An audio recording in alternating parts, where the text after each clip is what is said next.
Tomando o evento de hoje, vamos dar início então às apresentações. A gente vai chamar um por um, aí depois no final a gente compõe a mesa para os nossos debates. O primeiro que vai apresentar é o professor Fernando Vasconcelos, que vem de Brasília, do Ministério do Trabalho, e vai trazer a contribuição dele sobre o tema, as MRs, sobre riscos psicossociais.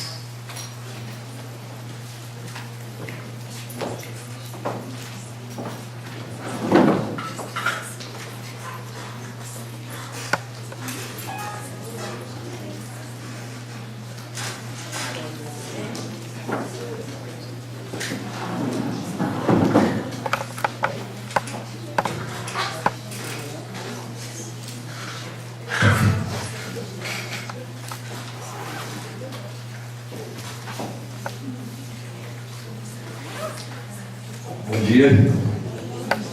Nós estamos com um problema grave sobre o pão de queijo. Isso vai ter que ter uma solução no decorrer da manhã.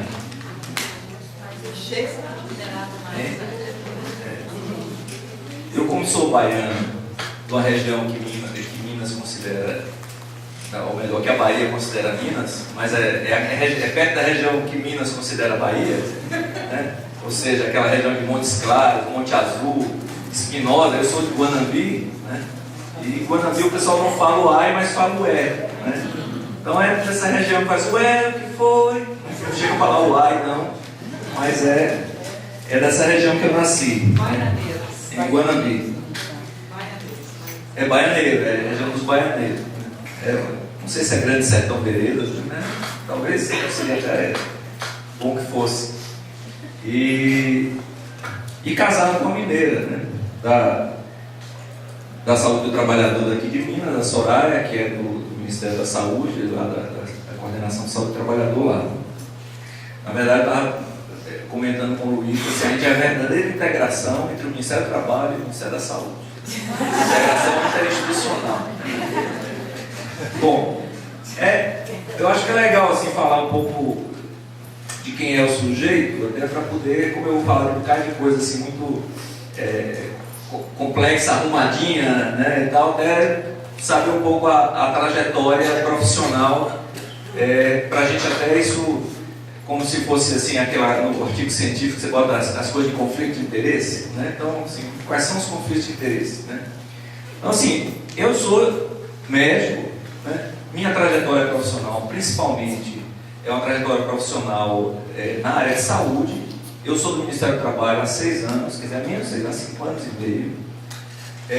E tive trajetória, eu fui médico do trabalho de sindicatos metalúrgicos na Bahia, fui médico de trabalho de empresa, né? Trabalhei na CACI, que é a empresa que lida com o Banco do Brasil, então lidei com a questão tanto de saúde do trabalhador quanto na área de gestão relativa à questão do bancário, do Banco do Brasil.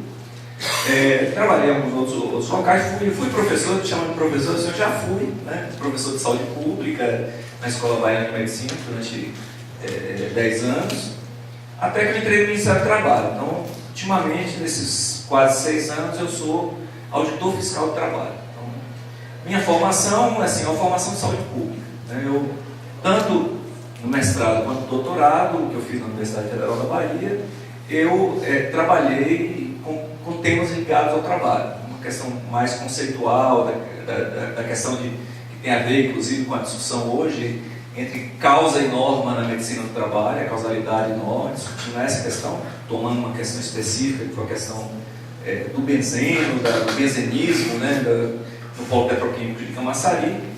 E já no doutorado eu discuti a questão da inclusão da pessoa com deficiência no trabalho. Então, assim, essa é a minha trajetória profissional, resumidamente, né?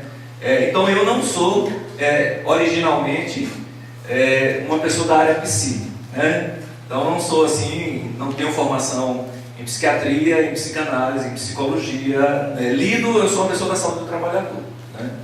Então, assim, desculpem as derrapadas no meio do caminho, né? Porque, de fato, essa trajetória me leva muitas vezes, e até pela inserção atual, a coisas muito cartesianas, né? O médico já é muito isso, né? E o auditor fiscal ele complicou mais ainda. Mais adiante eu vou falar um pouco sobre esse negócio do auditor fiscal, na hora que a gente fala um pouquinho sobre essa questão da norma mesmo, né?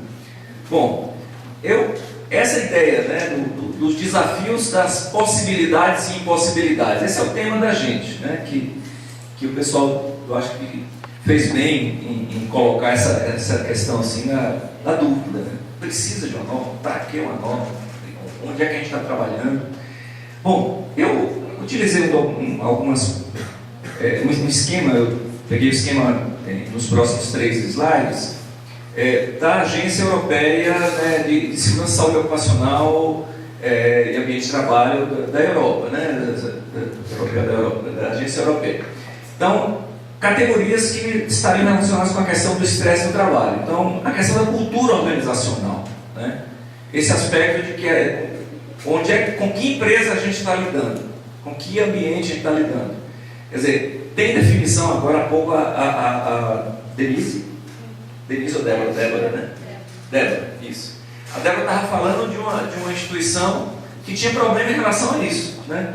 Essa questão mesmo de falta de definição dos objetivos e das regras, má comunicação, baixos níveis de apoio para a resolução de problemas, isso ela falou tudo, né? Falou de um exemplo disso, quer dizer, esse problema para a gente, o ser humano, o trabalhador, nessa condição nossa de trabalhador, ter regra demais é terrível, não ter nenhuma regra é terrível também, porque quando não tem nenhuma regra, a regra do poder prevalece, só a regra do poder. Eu não tenho direito, eu não tenho nada, né? Eu não tenho parâmetro. Então essa questão da cultura organizacional é fundamental. A questão do papel na organização. Qual é o meu papel exatamente? O que se espera de mim, né? O que se espera de mim, trabalhador, né? Eu posso dar palpite em alguma coisa, né? Eu de fato, assim, esse papel meu, ele está aquém da minha capacidade, além da minha capacidade. Eu sou responsável por pessoas, e quando eu sou responsável por pessoas, quem já assumiu alguma vez a função de chefia e deixou, né? Diz assim, que alívio, né? Porque eu não sou responsável por ninguém, né? Eu sou responsável por mim, né? Mas também às vezes você fica numa situação, bom, mas eu só fico naquele papel, está aquém da minha capacidade. Então, isso é um gerador de estresse. Não necessariamente é algo que vai gerar dano mental, mas são elementos que podem gerar uma situação de estresse. A questão da carreira, né? Você tem uma carreira que você tem perspectiva, né? Eu vejo, por exemplo, eu entrei na carreira de auditor fiscal. Por que eu fui ser auditor fiscal do trabalho? Né? Pô, é uma área que eu sempre gostei, sempre lidei com a área e tal. Mas além do mais, assim, tem uma carreira, tem um bom salário, né? Falei, bom, tem essa perspectiva, que bom, que legal. Mas eu já vejo colegas que falam assim, especialmente nas campanhas salariais, que a gente ouve essas coisas assim, salários dignos, estamos lutando por salário digno. Eu falei, peraí, salário digno? Não, eu acho que a gente está exagerando em falar que nós não ganhamos salário digno. Você pode querer ganhar mais, a gente sempre quer ganhar mais, né? Mas a ideia de que nossos salários não são dignos, não. O salário indigno é quem ganha salário mínimo, ou menos que o salário mínimo é indigno. Então, assim, mas o ser humano, ele olha aquela situação que ele está, né? E o que ele está querendo. Agora, quando você tem uma regra de carreira, beleza. Quando você não tem regra, ou quando você foi promovido e de repente por uma situação você se colocou numa posição em que você não sobe mais, né? Digamos, a administração pública tem muito isso, né? Às vezes como ela não pode dar aumento de salário, porque senão vai ter que dar para os outros, ela promove aquele grupo de profissionais para o topo da carreira. Então você tem 10 anos de carreira, você já está no topo. E aí você vai dizer assim, pô, aí você começa a dizer assim, que bom, eu cheguei no topo, né? Aí quando chega 2, 3 anos depois, você já começa a dizer assim, eu não tenho perspectiva de ascensão, né? Eu não tenho nenhuma perspectiva de ascensão, e aí passa a ser um outro problema, é real o problema, né? Eu estou às vezes fazendo de uma forma, brincando com as coisas, mas as coisas são assim mesmo, né? Então esse tipo de questão de dizer para onde eu vou, como é que eu vou crescer, o que vai me animar para eu trabalhar na segunda-feira, né? O que vai me animar, né? Então esse tipo de ideia do desenvolvimento de carreira é fundamental. Às vezes a questão da superpromoção, né, não é somente isso, é quando também, às vezes, numa situação, você é promovido. Eu já passei por situações dessa na vida, em que eu assumi uma função, e nos primeiros meses que eu assumi um cargo de chefia, eu ficava pensando, o tempo inteiro, assim, que esse negócio está além da minha capacidade, eu não sou capaz de fazer isso, foi demais para mim, né? E aquilo era motivo de sofrimento, em alguma medida, assim, eu não devia ter aceitado assumir esse negócio, porque é demais para mim, né? Então essa ideia também, às vezes assim, você quer ser promovido, mas às vezes se você é promovido além do que você está preparado naquele momento, nesse caso específico, depois de 3 meses eu achei que já estava dando conta e continuei, né? Mas é um problema também, né? Nesse mesmo quadro da hoste europeia, assim, já entra na questão do controle, né? Que eu falei um pouco a respeito, assim. Essa questão do controle do trabalho, e aí o pessoal da área que lida com o CARASEC, essa questão de demanda-controle, né? É uma questão essencial, né? Se eu sou pouco pressionado, muito pressionado, se eu tenho algum controle, nenhum controle, muito controle, isso vai depender o grau de estresse que eu vou estar vivendo nessa circunstância, né? Então, se eu participo pouco das decisões, né? É o problema do trabalho vazio, por exemplo, né? Eu participo aí, eu sempre gosto nessa discussão do filme do Chaplin, né? O grande exemplo que você sempre, dos tempos modernos, né? Quer dizer, o cara que está ali só, né, apertando os botões ali e tal, e no final ele pira naquilo ali, naquela linha de montagem, né, em relação à falta de sentido do que ele está fazendo, né? Que é a história do que diferencia o ser humano, me lembro de um professor de filosofia, quer dizer, o que diferencia o ser humano da abelha, né? Que é a história da anteposição do produto, né? Quer dizer, a abelha ela faz porque ela tem ali o modo de fazer aquilo ali, porque da natureza dela é fazer aquilo. Nós não, a gente não é abelha. A gente quer construir uma cadeira, a gente vê a cadeira e depois constrói a cadeira, né? Então a natureza humana é uma natureza assim, eu tenho a capacidade de ver aquilo que eu vou fazer, que eu quero fazer, e eu construo esse processo. Se eu entro numa linha de montagem em que eu não sei nem para que serve aquilo que eu estou fazendo, aquela parafuseta que está ali sendo fabricada, eu não tenho a menor ideia para que serve, ou por que o ritmo é maior ou é menor, porque eu simplesmente sou um apertador, eu sou um cara que bate naquele negócio ali, de fato isso esvazia meu sentido de vida, né? No trabalho e fora dele, né? Afinal de contas, por que eu tenho que levantar segunda-feira para fazer aquilo? É só pelo dinheiro que eu vou ganhar, mas é pouco, né? E aí eu vou para aquela situação, de sofrimento, né?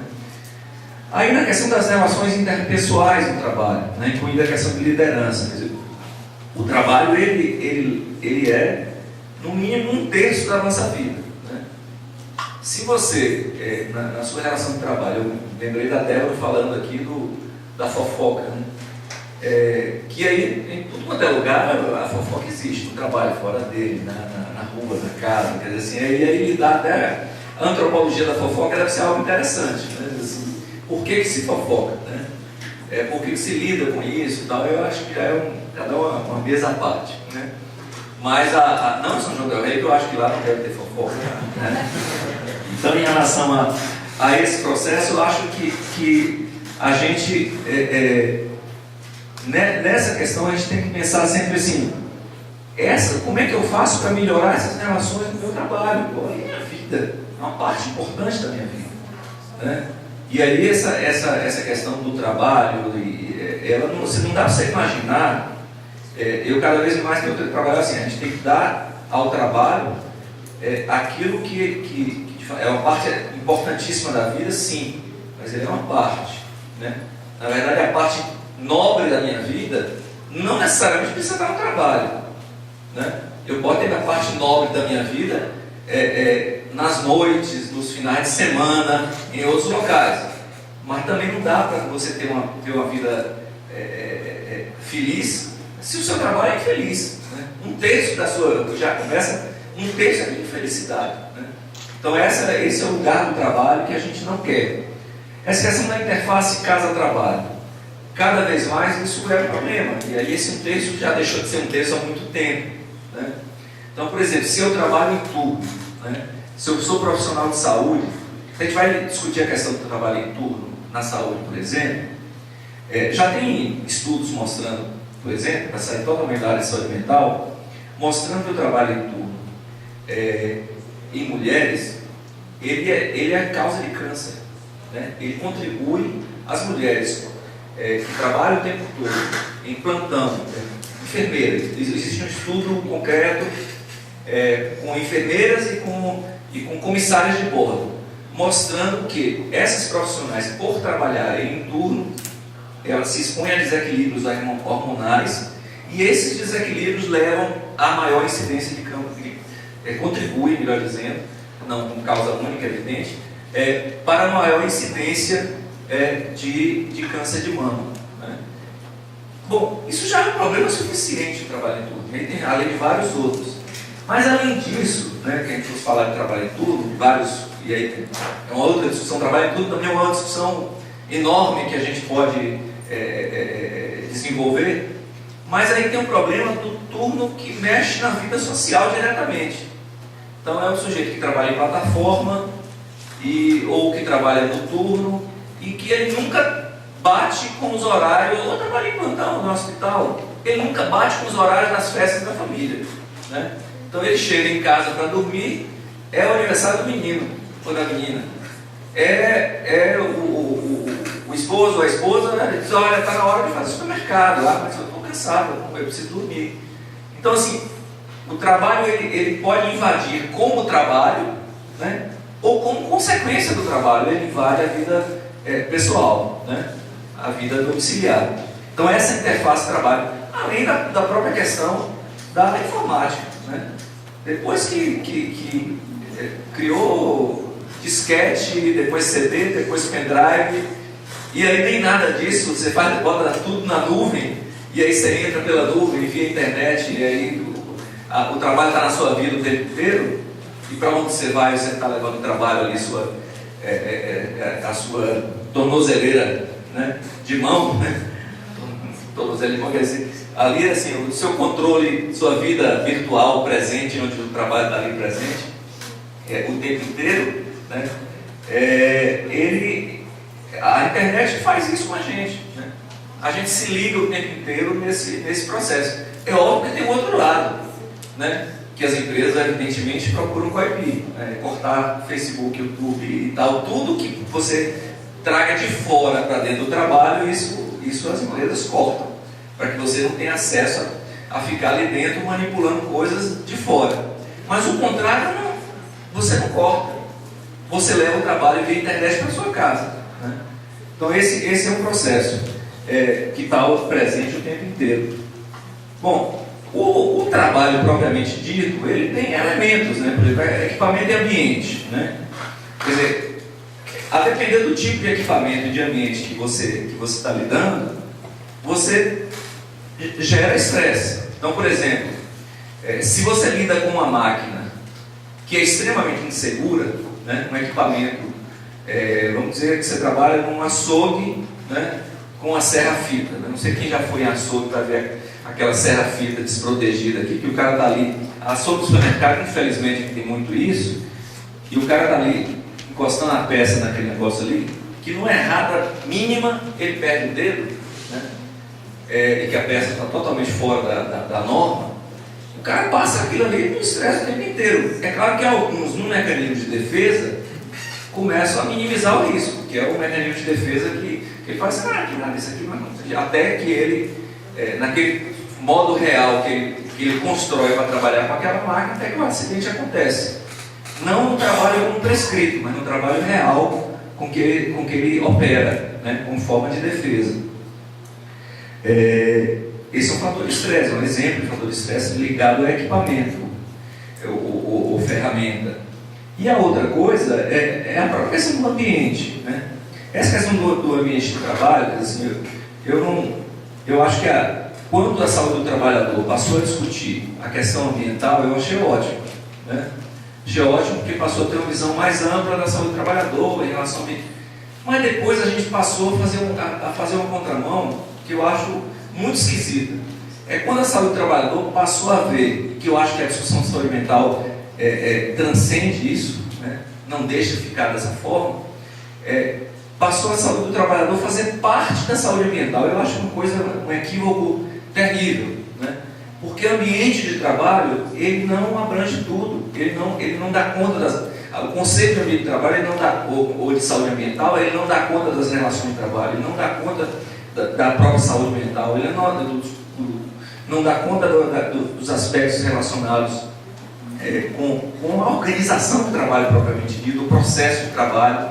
Então, essa discussão muito legal também no campo da saúde do trabalhador, e por mais avançado que seja o conceito, o holístico seja o conceito de saúde ambiental, ele não me satisfaz como contendo a saúde do trabalhador. Acho que ambos os conceitos têm que ser bastante amplos e se falar o tempo inteiro. Mas essa é até uma discussão extremamente atual. A ONU está numa discussão que está começando esse ano, né, que é uma discussão sobre a aproximação das agendas da ONU, né? Então, por exemplo, atualmente vai ter na Assembleia da ONU esse ano, em setembro, na véspera da Assembleia da ONU, uma discussão sobre a aproximação da agenda de desenvolvimento sustentável com a agenda de inclusão das pessoas com deficiência. Depois eles vão fazer com a questão, na construção do que eles chamam da agenda pós-2015. Então todas as agendas, né, dos organismos da ONU, elas vão ter que se falar. Aí é legal, porque você abre a possibilidade de você ter uma aproximação de objetos e discussão de objetos com outros olhares.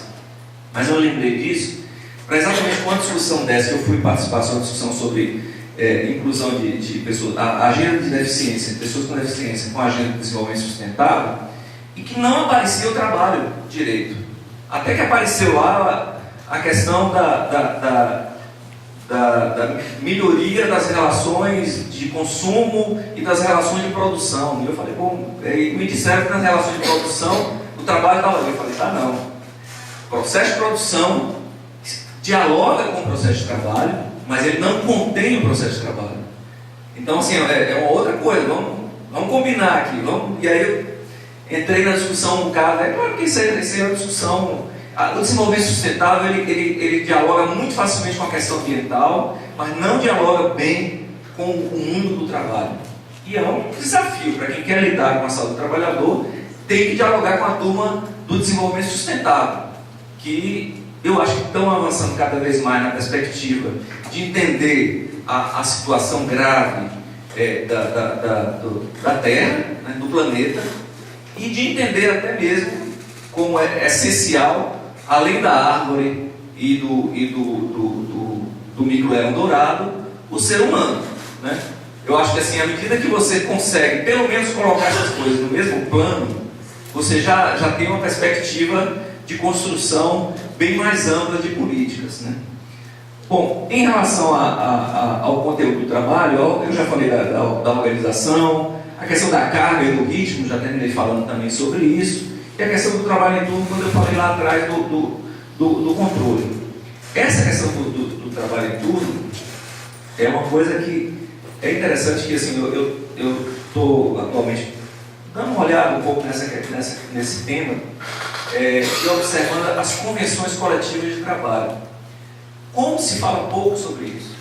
Como se fala muito pouco sobre os danos que o trabalho em turno pode levar à saúde, né? Você tem estudos, você tem estudiosos da ergonomia que trabalham com essa questão e tal, mas no mundo do trabalhador, da discussão entre que a convenção coletiva, os acordos coletivos são, quer dizer, assim, uma discussão concreta De um modo geral, a saúde do trabalhador, você pega as convenções coletivas, a saúde do trabalhador é um pouco falada. O que se discute ali basicamente é emprego, salário, benefício, basicamente isso. Né? É difícil você conversar com os sindicatos e eles conseguirem incorporar, né, a complexidade dessa conversa nossa, dessa nossa prosa aqui. Né? Porque eles querem coisa mais concreta. Né? E essas conversas da gente geralmente são muito vagas, né? De concreto mesmo. Né? Então essa questão que a gente precisa avançar.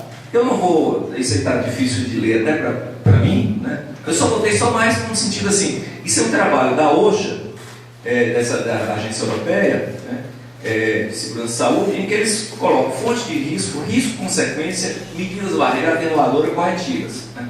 Está até com o português de Portugal aí, corretivas ainda. Né? Os portugueses estão resistindo a tirar esse C, né? O que é esquisito às vezes, né? Tem umas coisas que sem o C, esse C vai ficar. A gente chamar de aspecto e não aspecto, né? Está difícil essa reforma ortográfica, não é? Outro tema.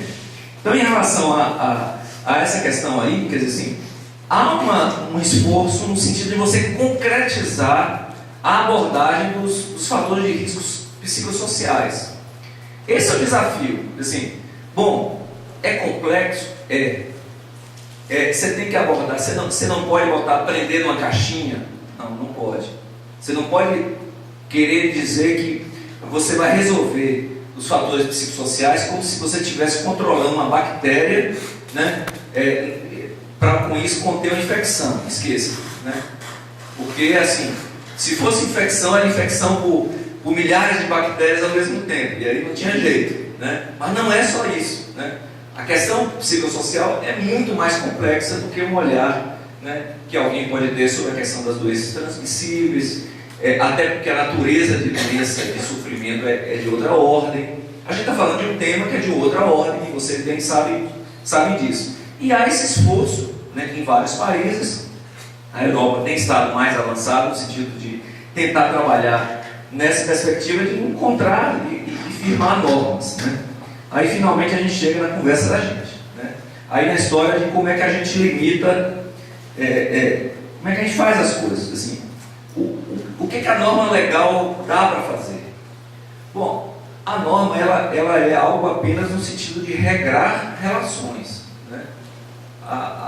Você estabelecer certas regras. Então, sendo bem genérico assim, por exemplo, você está numa rodovia, é muito diferente numa rodovia ela ter sinalização vertical e horizontal e ela não ter. Né? É muito diferente. A tendência, normalmente, você está dirigindo numa rodovia sem sinalização, você começa respeitando aquelas lógicas que você tem na cabeça, que você não vai correr muito, não sei o quê. E se seu carro é daqueles que aperta o pé e ele vai forte, daqui a pouco você está voando. Né? Você está voando porque nem uma plaquinha para lembrar, uma plaquinha, né? E sem radar, né? E sem fotossensor. A coisa já é complicada, imagine sem a plaquinha. Né? Então, de um modo geral, a gente precisa disso. Né? O regramento moral, simplesmente, a minha preocupação com o outro, ou até mesmo a minha preocupação comigo, ele tem limite. Né? Se você não tem um regramento social. Então, assim, agora, o regramento social, ele tem coisas que você consegue regrar, tem coisas que você não consegue. É limitada essa possibilidade. Né? E no campo da saúde mental, é arriscado. É arriscado. Então, é sempre difícil lidar com esse tema. A questão da inspeção do trabalho, que eu falei que eu ia voltar ao tema dos auditores, que é um problema seguinte, eu brinco muito com o pessoal, com os colegas, assim, o auditor ele quer saber aquilo que ele pode botar. Assim. Então ele diz assim, qual a emenda, né? Então essa cadeira não está adequada, não está, digamos que não estivesse, essa cadeira não está adequada, qual é a emenda, qual o número da norma em que eu enquadro essa cadeira e lanço uma emenda para poder autuar a empresa. Né? Então é assim, muito concreto no sentido de aí, cartesiano, algo ao extremo. Né? Assim, como é mesmo que eu faço? Né? Aquela rampa está correta? Deixa eu ver, falando nisso.